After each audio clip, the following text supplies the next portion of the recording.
아기가 안 생기는 게 며느리 때문이래요. 시댁 체질이 강해서 애가 못 붙는다던데요. 그날 김말숙 씨는 자신이 사람이 아니라 문제처럼 느껴졌습니다. 결혼이란 두 사람이 하나가 되는 것이라고 했지만 때로는 한 사람이 모든 것의 원인이 되어 버리기도 합니다. 말숙에게는 그것이 바로 아이가 생기지 않는다는 것이었습니다. 결혼 3년 차, 말숙은 이제 가족 모임이 두려웠습니다. 친척들의 시선이 하나둘 자신에게 쏠리는 것을 느꼈고, 대화가 잠시 멈추면 자신의 배를 훑어보는 눈길들이 있다는 것을 알았습니다. 친척 언니의 무심한 한마디에 말숙의 가슴은 쿵 내려앉았습니다. 하지만 더 아픈 것은 남편의 반응이었습니다. 처음에는 위로로 들렸던 남편의 말이 시간이 지날수록 변명처럼 느껴졌습니다. 마치 자신을 감싸주는 것이 아니라 가족들에게 미안해하는 것 같았습니다. 어느 추운 겨울날 신우이가 아무렇지 않게 던진 말 한마디가 말숙의 마음을 완전히 무너뜨렸습니다. 그 말에 시어머니는 말없이 웃었고 남편은 아무 말도 하지 않았습니다. 그 침묵이 말숙에게는 동의처럼 느껴졌습니다. 그날 밤 말숙은 홀로 울었습니다. 자신이 이 집에서 무엇인지 모르겠다는 생각이 들었습니다.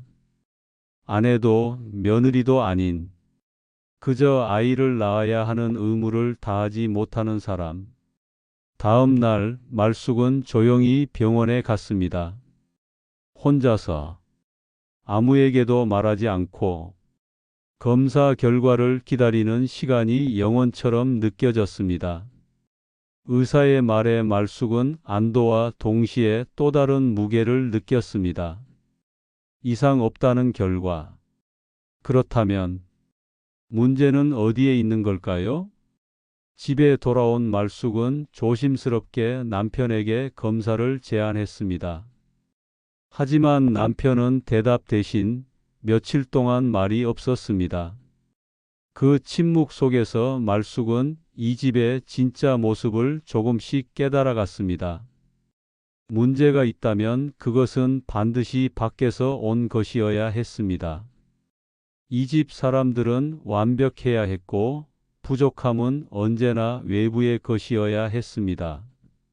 어느 날 밤 잠들지 못하고 부엌에서 물을 마시던 말숙은 시어머니 방에서 새어나오는 불빛을 보았습니다. 혹시 몸이 아프신가 싶어 조심스럽게 다가갔을 때 말숙은 작은 약봉지를 발견했습니다. 봉투 위에는 남성 호르몬 보충제라는 낯선 글씨가 적혀 있었습니다. 그 순간 말숙의 머릿속에 모든 것이 연결되었습니다. 남편의 침묵, 시어머니의 미묘한 표정, 그리고 자신에게 쏟아지는 모든 시선들. 말숙은 그제서야 깨달았습니다. 이 집은 진실보다는 체면이 더 중요한 곳이었습니다.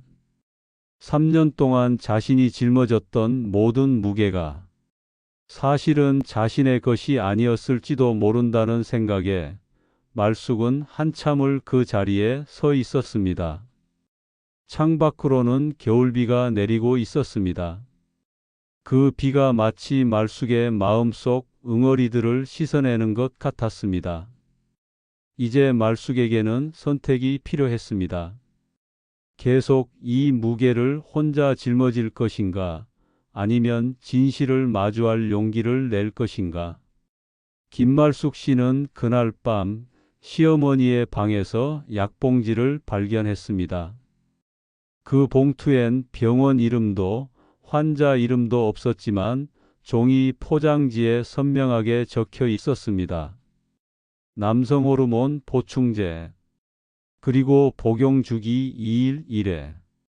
처음엔 혼란스러웠습니다. 이게 누구 것인지, 혹시 시아버님 것인지 의심했지만 약이 놓인 위치를 보고 모든 것을 알 수 있었습니다.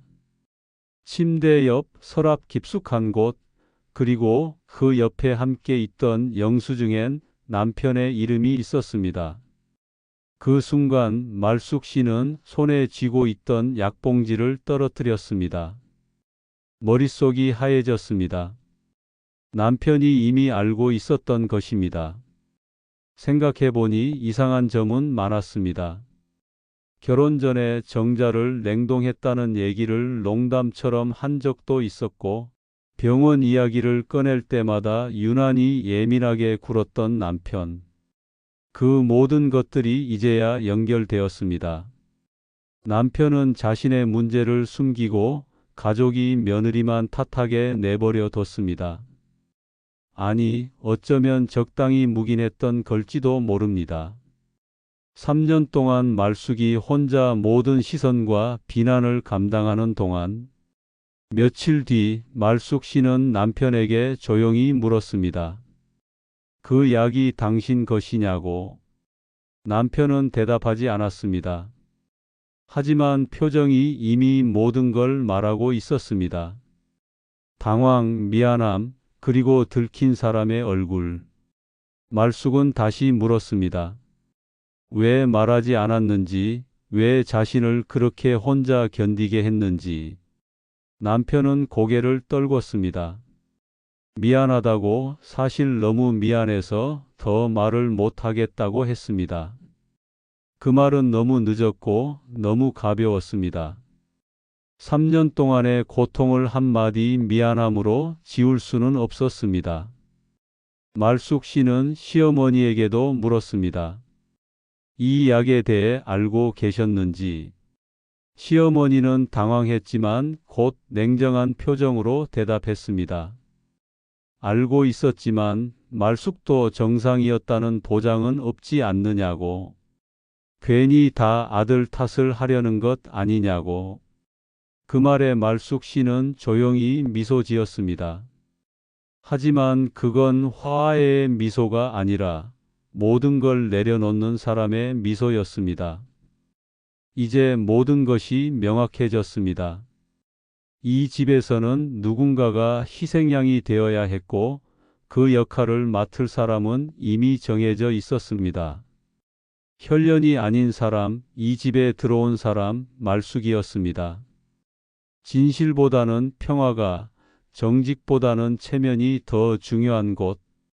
그리고 그 평화와 체면은 가장 약한 사람의 희생으로 유지되는 곳이었습니다. 말숙은 마음속으로 조용히 말했습니다. 나는 누구의 문제도 아닌 사람이 되고 싶다고.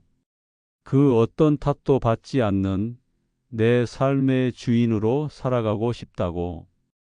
그날 밤 말숙은 처음으로 평온하게 잠들 수 있었습니다.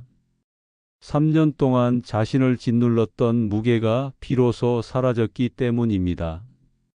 그 무게는 애초에 자신의 것이 아니었습니다. 김말숙 씨는 말없이 그 집을 떠났습니다. 짐도 없었습니다. 더 이상 가져올 것도 붙잡을 것도 없었습니다. 떠남이란 때로는 선택이 아니라 필연입니다. 말숙에게는 그날이 바로 그런 날이었습니다. 3년 동안 짊어졌던 무게를 내려놓고 진짜 자신을 찾아 떠나는 길이었습니다. 그날 이후 남편은 여러 번 연락해 왔습니다. 미안하다는 말과 함께 돌아와 달라는 부탁이 계속 이어졌습니다. 하지만 그녀는 더 이상 그 미안하다는 말에 반응하지 않았습니다. 그 미안함이 3년 동안 어디에 숨어 있었는지, 왜 진실이 밝혀진 뒤에야 나타났는지 알고 있었기 때문입니다. 말숙은 이제야 깨달았습니다. 참았던 건 상처였고, 넘어갔던 건 모욕이었고, 견뎠던 건 자신의 존엄이었다는 것을. 3개월 후 말숙 씨는 처음으로 자기 이름으로 불리는 삶을 시작했습니다. 지역 여성 상담소에서 상담 봉사를 하며 누군가의 며느리도 아내도 아닌 김말숙 선생님으로 불렸습니다. 그곳에서 만난 사람들은 말숙에게 과거를 묻지 않았습니다. 왜 아이가 없는지, 왜 혼자 사는지, 왜 이혼했는지 궁금해하지 않았습니다. 그저 지금의 말숙 상담소에서 따뜻한 목소리로 다른 이들의 마음을 어루만져주는 김말숙 선생님으로만 바라봤습니다. 처음으로 자신이 문제가 아닌 해결책이 되는 삶이었습니다. 누군가의 부족함이 아닌 누군가에게 필요한 사람이 되는 경험이었습니다. 어느 날 시어머니가 병원에 입원했다는 소식이 왔습니다. 남편도 시누이도 말숙에게 연락했습니다.